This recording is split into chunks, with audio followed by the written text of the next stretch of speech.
El Centro Evangelístico tiene el agrado de presentar Verdades que Transforman. Verdades que Transforman. Principios y valores a la luz de la poderosa Palabra de Dios.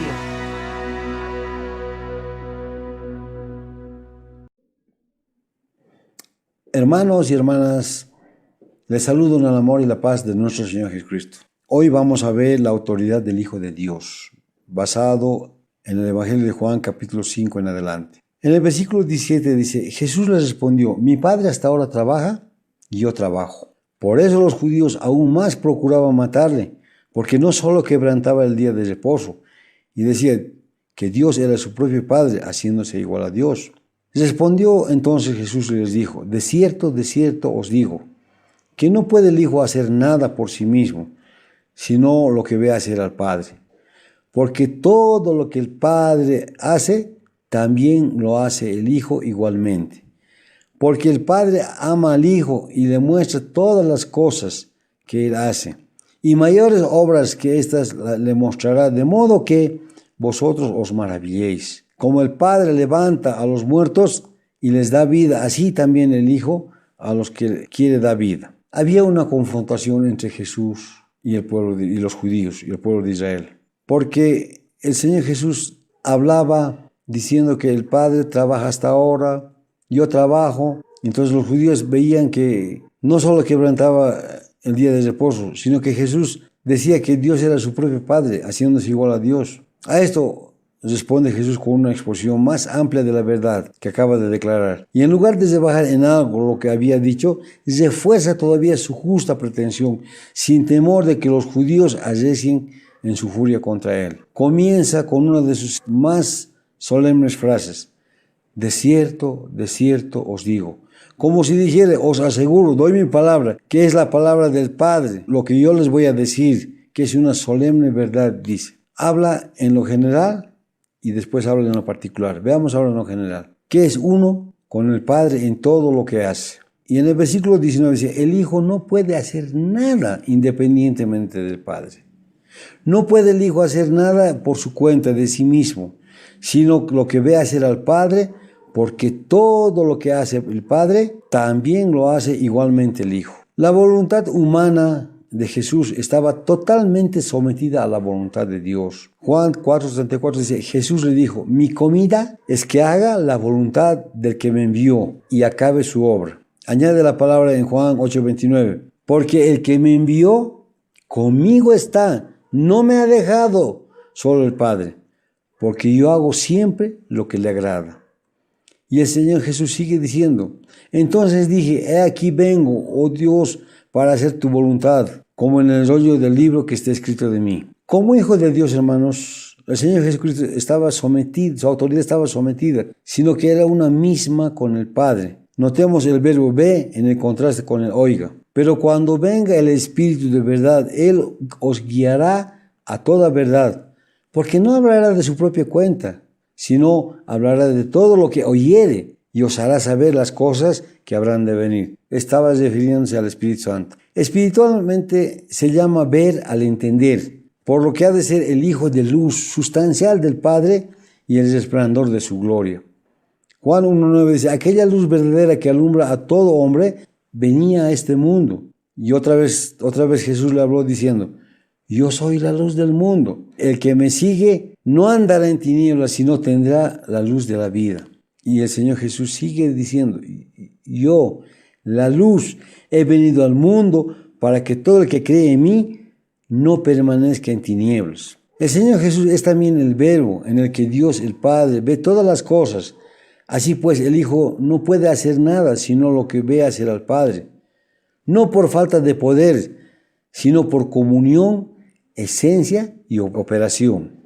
Para que el Hijo, el Padre no puede tener secretos. Nadie conoce a fondo al Padre sino el Hijo, y aquel a quien el Hijo resuelva revelárselo. Mateo 11:27 dice, todas las cosas me fueron entregadas por mi Padre, y nadie conoce al Hijo sino el Padre, ni al Padre conoce a alguno sino el Hijo, aquel quien el Hijo lo quiera revelar.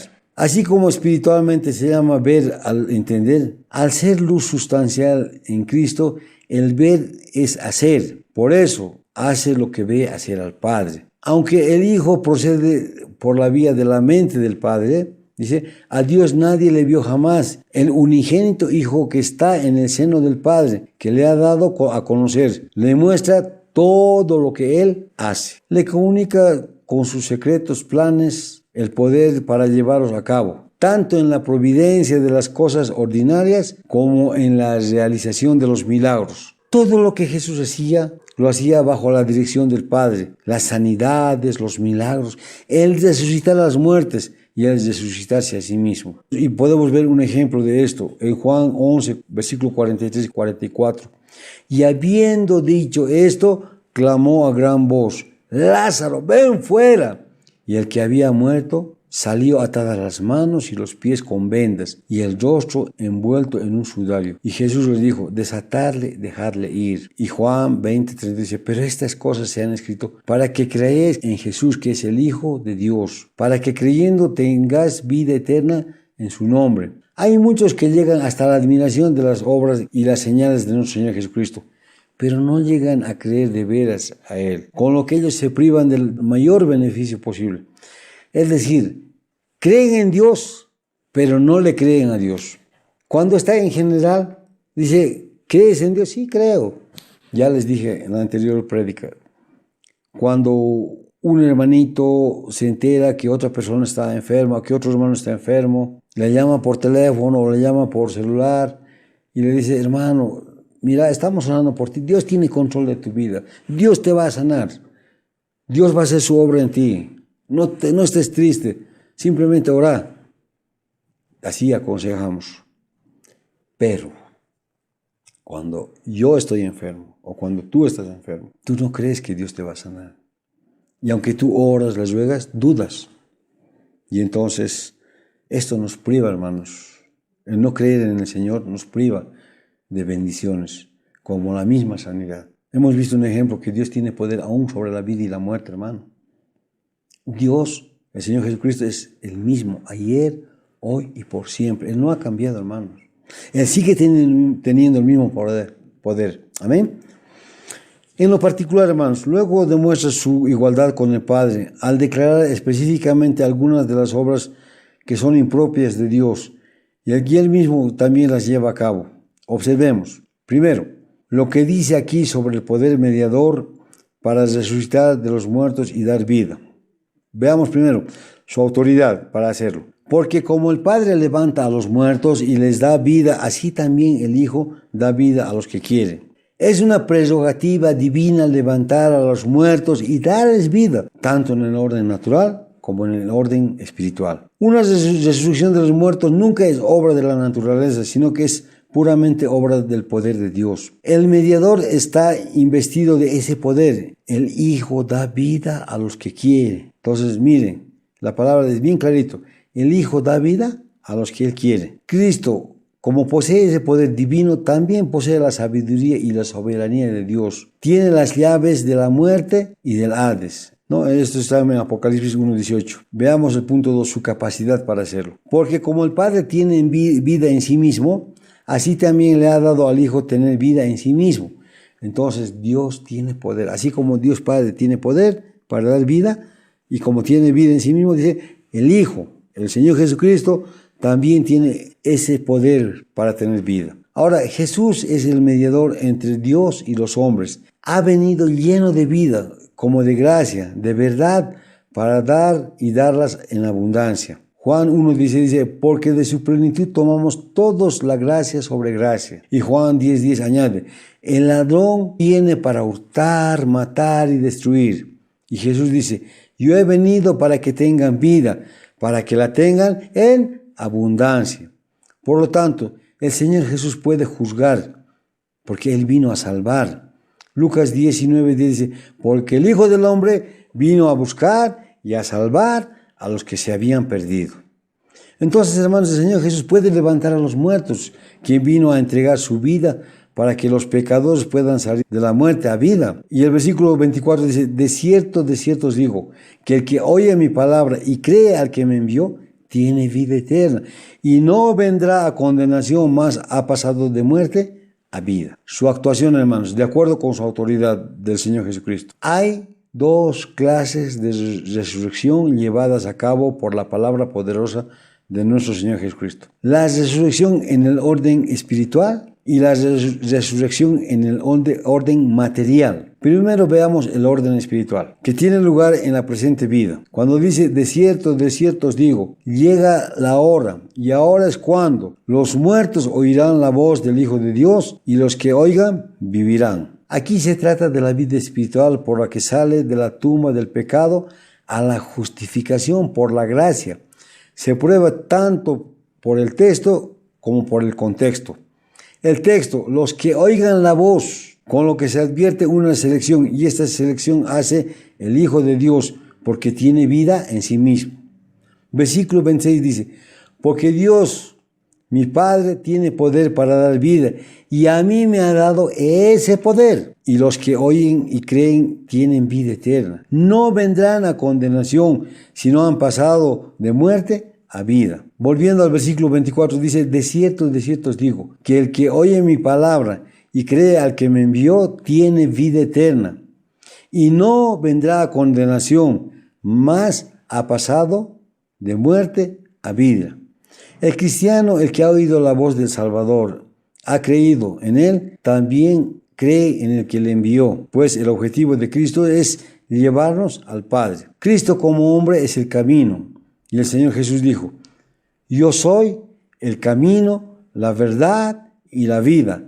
Nadie viene al Padre sino por mí. Como Cristo es nuestra meta, vemos también aquí el gran certificado de garantía de perdón al creyente. Porque dice, no vendrá a condenación. Cuando revisamos la palabra, encontramos en Romanos 8:1, dice, ahora pues, ninguna condenación hay para los que están en Cristo Jesús, los que no andan conforme a la carne, sino conforme al Espíritu. Luego dice, no viene a juicio, porque aun cuando el creyente ha de compadecer ante el tribunal de Cristo, este tribunal no es para condenación, sino es para recibir galardón. Veamos 2 Corintios 5, dice, porque es necesario que todos nosotros compadezcamos ante el tribunal de Cristo, para que cada uno reciba según lo que haya hecho, mientras estaba en el cuerpo, sea lo bueno o sea lo malo. En otras palabras, no será juicio sino para recoger recompensa, según lo que haya hecho. A esta resurrección espiritual se refiere Pablo. En Efesios 2:1 dice, y Él os dio vida a vosotros, cuando estabais muertos en vuestros delitos y pecados. Ahora, aquí quiero hacer una aclaración y una puntualización. ¿Cuándo se da esta vida en el orden espiritual? Cuando uno oye la palabra de Dios. Cuando escucha el mensaje de salvación de Dios, ya sea en una campaña de evangelismo, en una plaza, a través de la radio, a través de la televisión, a través de alguna reunión, las personas escuchan el mensaje de Dios, oyen la palabra de Dios, entienden la palabra de Dios, luego se arrepienten. Y cuando se arrepienten y piden perdón a Dios y aceptan a Jesucristo como su Señor y Salvador, ese mismo instante viene la resurrección espiritual. Mientras que en el orden material, el versículo 28 y 29 dice, no os maravilléis de esto, porque vendrá ahora cuando todos los que están en los sepulcros oirán su voz, y los que hicieron lo bueno saldrán a resurrección de vida, mas los que hicieron lo malo a resurrección de muerte, de condenación. Entonces, hermanos, tenemos que entender que de todas maneras todos vamos a resucitar. Dice unos para vida y otros para condenación.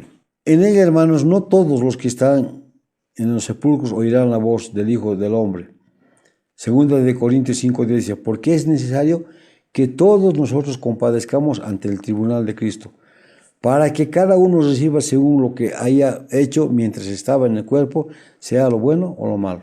Entonces, hermanos, saldrán de los sepulcros a resurrección de condenación, no para vivir, sino para morir eternamente, para la muerte segunda, en que estarán siempre muriendo sin acabar de morir. Esto es donde van a llegar al lago de fuego ardiendo en azufre. Este lugar no fue preparado para el hombre. Este lugar fue preparado para Satanás y sus secuaces, el falso profeta, el anticristo. Pero a este lugar van a ir todos aquellos que han cometido pecado, no se han arrepentido y entonces lamentablemente van a tener que ir a este lugar. La alternativa es tan tremenda que nunca es exagerado insistir en la importancia.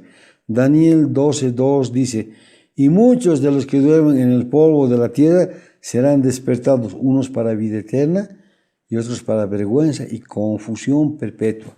Hermanos, los que vamos a resucitar, cuando suene la trompeta, cuando venga el Señor Jesucristo, dice, va a sonar la trompeta y los muertos en Cristo resucitarán primero. Luego nosotros los que hayamos quedado. Está hablando de la iglesia, está hablando del rapto. Entonces nosotros vamos, en la primera resurrección vamos a ir al cielo, a encontrarnos en las nubes con el Señor Jesucristo. De esto ya hemos hablado antes.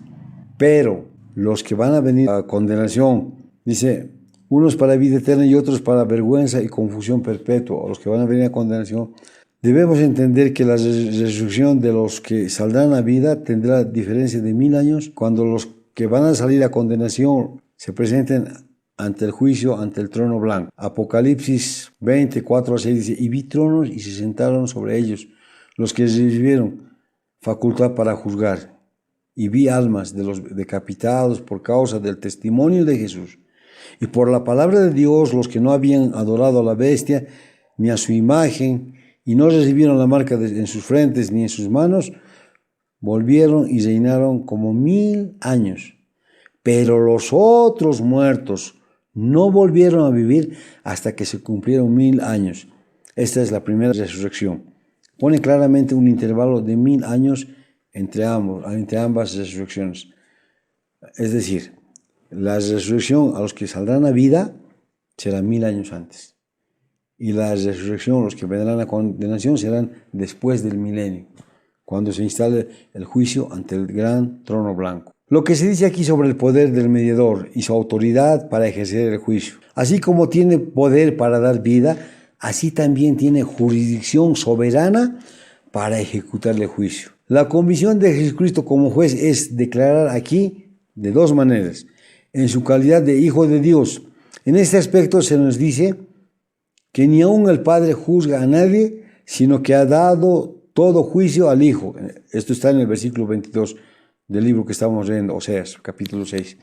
Aun cuando la ejecución del juicio divino es de suya prerrogativa común, de las tres personas divinas, se atribuye con toda la razón al Hijo, por ser esta la palabra personal del Padre, el Verbo de Dios. Juan 1:1 dice, en el principio el Verbo era el Verbo, y el Verbo era con Dios, y el Verbo era Dios. Entonces está hablando de nuestro Señor Jesucristo. Por estas razones que el Hijo tiene para juzgar. Hermanos, el Hijo reconcilia a Dios con la humanidad. Segunda de Corintios 5:19 dice que Dios estaba en Cristo reconciliando consigo al mundo, no tomándoles en cuenta los nombres de sus pecados, y nos encargó a nosotros la palabra de reconciliación. Y el Hijo también juzga y condena a quienes no han creído. Por eso os dije, moriréis en vuestros pecados, porque si no creéis que yo soy, en vuestros pecados moriréis, dice el Señor Jesucristo. Además, el Padre no juzga a nadie, porque quiere que todos sean salvos. Entonces, una de las razones por las que el Padre ha entregado a todos al Señor Jesucristo, para que todos sean salvos. Cuando vemos Juan 3:17, porque no envió Dios a su Hijo al mundo para condenar al mundo, sino para que el mundo sea salvo por Él. Y 1 Timoteo 2:4 añade, Él quiere que todos los hombres vengan al conocimiento de la verdad. En otras palabras, Dios quiere que todos seamos salvos, hermanos. Mientras que el que condena, se condena el mismo pecador. Dice, porque no ha creído en el nombre del unigénito Hijo de Dios. O sea, Dios no es que condena, sino uno mismo se condena por no aceptar a Jesucristo, por no obedecer a Dios, por no volvernos a Dios, por andar en idolatría, por andar en pecado. Juan 3:18 dice, el que en Él cree no es condenado, pero el que no cree ya ha sido condenado, porque no ha creído en el nombre del unigénito Hijo de Dios. Y entonces una de las razones para ser condenado es no creer en Jesucristo, no creer en la autoridad que Dios le ha dado a su Hijo unigénito como Dios mismo. Nosotros sabemos que Dios es trino, Dios Padre, Dios Hijo y Dios Espíritu Santo. Por lo tanto, en no creer en el Hijo, dice, el que no cree en el Hijo unigénito de Dios ya ha sido condenado. Hermanos, para salvarse es necesario estar inscrito en el libro de la vida, en el libro del Cordero. Y por eso es importante que usted y yo aceptemos a Jesucristo como nuestro Señor y Salvador personal. Cuando hemos aceptado a Jesucristo, cuando recibimos a Jesucristo y le invitamos a que entre a pasar en nuestro corazón y le recibimos como nuestro Señor y Salvador personal, ocurren tres cosas. Primero, Dios nos perdona nuestros pecados. Segundo, nos adopta como hijos de Dios. Y tercero, se inscribe nuestro nombre en el libro de la vida. Hemos visto el juicio de Dios en calidad de hijo de Dios. Ahora vamos a ver en su calidad de hijo de hombre, lo cual expresa una función de mediador como Mesías. Y también le dio autoridad para ejercer juicio por cuanto es hijo del hombre, dice el versículo 27. El que vendrá a ejecutar juicio es el mismo que vino a salvar a los hombres mediante su muerte en la cruz del Calvario. Es el único mediador entre Dios y los hombres. 1 Timoteo 2:5 dice, porque hay un solo Dios, un solo mediador entre Dios y los hombres, Jesucristo hombre. En este sentido, hermanos, su autoridad que viene del Padre le dio autoridad total. Entonces, no se puede dudar de la autoridad del Hijo. Y esta autoridad le ha sido concedida a Cristo como Hijo de hombre por dos razones. Porque al ser de forma de Dios igual al Padre, condescendió a hacerse uno de tantos, en todo semejante a nosotros, excepto en el pecado. Filipenses capítulo 2, versículos 6 y 8 dice, el cual, siendo en forma de Dios, no estimó ser igual a Dios como cosa que aferrarse, sino que se despojó a sí mismo, tomando forma de siervo, hecho semejante a los hombres, y estando en la condición de hombre, se humilló a sí mismo, haciéndose obediente hasta la muerte, y muerte de cruz, dice la palabra. Entonces, su finalidad con nosotros, el ponerse de nuestra parte, le acreditó a ser hecho Señor. Filipenses 2:1 dice, por lo cual también le exaltó hasta lo sumo, y le dio un nombre que es sobre todo nombre, para que en el nombre de Jesús se doble toda rodilla de los que están en los cielos, en la tierra, debajo de la tierra, y toda lengua confiese que Jesucristo es el Señor, para gloria del Padre. La segunda razón, hermanos, porque al ser el Mesías prometido que había de venir, investido de todo poder, no solo sobre el pueblo judío, sino sobre toda criatura. Mateo 28:18 dice, Jesús se acercó y les habló diciendo, toda potestad me es dada en el cielo y en la tierra. En otras palabras, todo poder me ha sido dado en el cielo y en la tierra. Entonces, hermanos, el Señor Jesús tiene autoridad total, como Hijo de Dios, como Hijo de hombre. Autoridad total para salvar al mundo, como mediador entre Dios y nosotros los hombres, para que nadie se pierda, para que todo aquel que en Él crea sea salvo, dice la palabra. A usted, querido hermano, que todavía tiene alguna duda sobre la autoridad, la deidad de nuestro Señor Jesucristo, viendo esta palabra, yo creo que despeja toda duda, despeja cualquier atisbo de decir no es Dios, porque vemos que Dios le ha dado todo. Y el Señor Jesús nada hace por su cuenta, dice la palabra. Todo hace lo que ve hacer al Padre, dice, lo hace el Hijo. Hermanos, ahora les pido que oremos para que esta palabra no se pierda, sino quede grabada en su corazón, en su mente. Y le invito a usted a meditar en esta palabra. Bendito Padre Celestial, te doy gracias, Señor, por este día. Te doy gracias por tu palabra, Señor. Te ruego que a las personas que están escuchando y han escuchado este mensaje, puedas hablar a su mente, su corazón, hacerles entender esta palabra, para que ellos sientan que tú tienes todo el poder, toda la autoridad sobre todos los hombres de la tierra, porque tu poder te ha sido dado tanto en el cielo como en la tierra. Gracias, Señor, teniendo tanto poder, descender del cielo y hacerte hombre y ser obediente hasta la muerte y muerte de cruz, dice tu palabra. Gracias, Dios, porque tú nos has amado. Gracias, Señor, por tu misericordia. Gracias, Señor, por todas tus bendiciones. En el nombre de Jesucristo te doy gracias, Señor. Amén. Hermanos, Dios les bendiga. En unos minutos más vamos a empezar con la siguiente prédica. el Centro Evangelístico tuvo el agrado de presentar Verdades que Transforman. Verdades que Transforman. Esperando que hayan sido bendecidos, les invitamos para la siguiente emisión.